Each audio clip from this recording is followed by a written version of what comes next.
হাম আক্রান্ত রোগীর সংখ্যা দিন দিন বাড়ছে। আমরা এই পরিস্থিতির খবর জানবো। পাবনা থেকে আমাদের সাথে যোগ দিচ্ছেন সহকর্মী কলিট তালুকদার। কলিট, হামের উপসর্গ নিয়ে নতুন কোনো রোগী হাসপাতালে ভর্তি হয়েছে কিনা আর টিকাদান কর্মসূচি শুরু হয়েছে কিনা সেটিও একটু জানাবেন।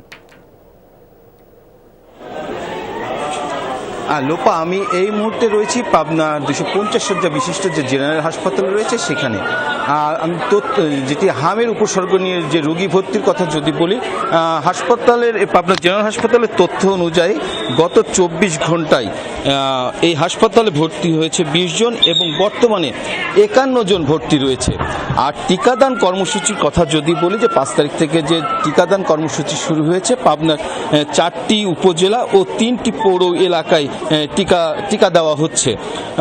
পাবনার সিভিল সার্জন যেটি জানিয়েছে, পাবনার টিকা দেওয়া হবে 1,83,666 ডোজ এবং গতকাল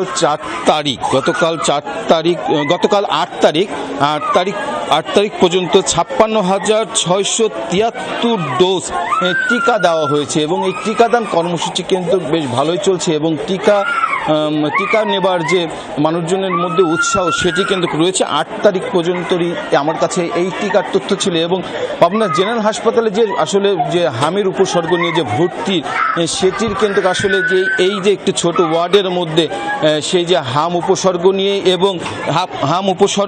এবং সাধারণ রোগী একসঙ্গে থাকায় আসলে সাধারণ রোগী তাদের মধ্যে কিন্তু একটা উৎকণ্ঠা বের হয়েছে যে হামের উপসর্গ তার সন্তানের আক্রান্ত হয় কিনা। লোপা, কলিট, আপনাকে ধন্যবাদ আমাদের সাথে যোগ দেওয়ার জন্য।